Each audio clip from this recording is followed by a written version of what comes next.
قرآن رہے، اور یہ تمنا ہے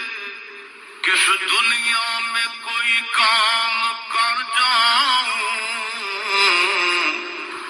مولا اگر توفیق مل جائے تو خدمت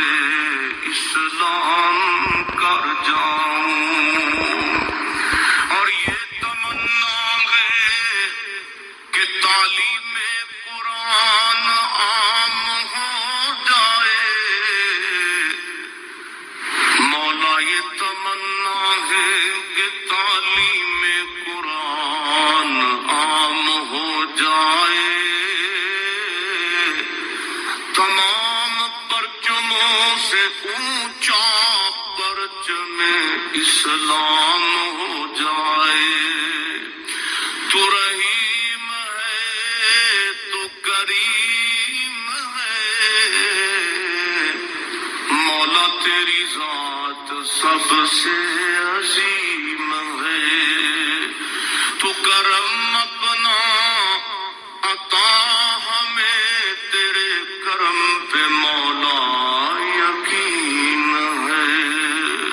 یہ ایک سوال آیا ہے جی کہ ہم لا حول ولا قوت الا باللہ کس وقت کہیں؟ اذان میں ہم مؤذن کے ساتھ پوری اذان کے الفاظ دہراتے ہیں، لیکن حی علی الصلاۃ اور حی علی الفلاح پر ہم لا حول ولا قوت پڑھتے ہیں۔ اس کے علاوہ یہ الفاظ ہم کس وقت کہا کریں؟ براہ کرم اس کی تھوڑی تفصیل بیان فرما دیں۔ جہاں تک اذان میں اس کا پڑھنے کا تعلق ہے تو اذان میں جو حی علی الصلاۃ حی علی الفلاح کہا جاتا ہے، پہلے والے الفاظ تو سیم دہرانے کیونکہ عقیدہ کا اظہار ہے،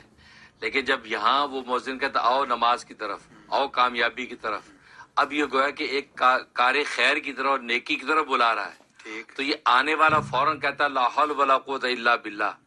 گناہ سے پھرنا اور نیکی کی طاقت اللہ کی توفیق کے بغیر نہیں ہے، گویا کہ اپنے آپ کو اللہ کے سپرد کرتا کہ یا اللہ یہ جس نیکی کی طرف یہ بلا رہا ہے اس کی طرف تیری دی ہوئی قوت کے بغیر ممکن نہیں، اور جس میں غفلت میں ہوں اس غفلت سے نکل جانا یہ تیری توفیق کے بغیر ممکن نہیں ہے، تو فوراً یہ اللہ کے سپرد اپنے آپ کو کرتا ہے لا حول ولا قوت الا باللہ۔ اب اللہ کے جب سپرد کرتا ہے تو اللہ کی جب جو استعانت آئی، مدد آئی، اس کے لیے توفیق ہو جاتی ہے، نماز میں شرکت کے لیے پہنچ جاتا ہے۔ یہ موقع اس لیے یہاں پر لا حول ولا پڑھایا جاتا ہے، سیم انہی الفاظ کو نہیں دہرایا جاتا، کیونکہ وہ تو مؤذن مسجد میں بلا رہا ہو نماز کی طرف، اب یہ گھر بیٹھے کا حی علی الفلاح، یہ گھر میں نماز کی برا ہے، یہ سینس نہیں کرتا، لہٰذا اس لیے لا حول ولا پڑھتا ہے۔ اس کے علاوہ کوئی بھی ایسی صورتحال ہو جہاں نفس و شیطان کا اغوا اور مکر کا اندیشہ ہو، وہاں پر اس کے پڑھنے کی اجازت ہے۔ ہاں، اس لیے شیطانی جنات کے احوال ہیں، ایسی کوئی صورتحال پیش آ گئی تو وہاں لا حول ولا قوت الا باللہ پڑھے، تو وہ ظاہر ان شیطانی چیزوں کے اوپر یہ اثر انداز ہوتا ہے، یا کوئی ایسے نفس کی کوئی اغوا یا کوئی مکر کی کوئی صورتحال محسوس ہوئی، فوراً لا حول ولا قوت الا باللہ، کو معصیت گناہ سامنے دیکھا یا اس کا تذکرہ تو لا حول ولا قوت الا باللہ، تو گویا کہ اس کا مقصد یہ ہے کہ یہ شیطانی اور یہ نفسانی جو ہے یہ امور سامنے آئے ہیں، ان میں ان گناہوں سے بچنا اور نیکی کی توفیق یہ اللہ کی استعانت کے بغیر ممکن نہیں ہے، تو یہ کہہ کے جو ہے اظہار اللہ کی طرف سپردگی کا کرتا ہے، تو ایسے تمام احوال میں اس کے پڑھنے کی اجازت ہوتی ہے۔ اچھا مفتی صاحب، کبھی کبھی ہم ناسمجھی میں کسی ایک اپنے جاننے والے کے آنے پر بھی فوراً کہہ دیتے ہیں لا حول ولا قوت، حالانکہ یہ جانے بغیر کہ وہ تو یہ بھی میرا خیال ہے کہ اچھی نہیں، وہ اس میں اصل میں نیت یہ ہوتی ہے کہ بندہ آ گیا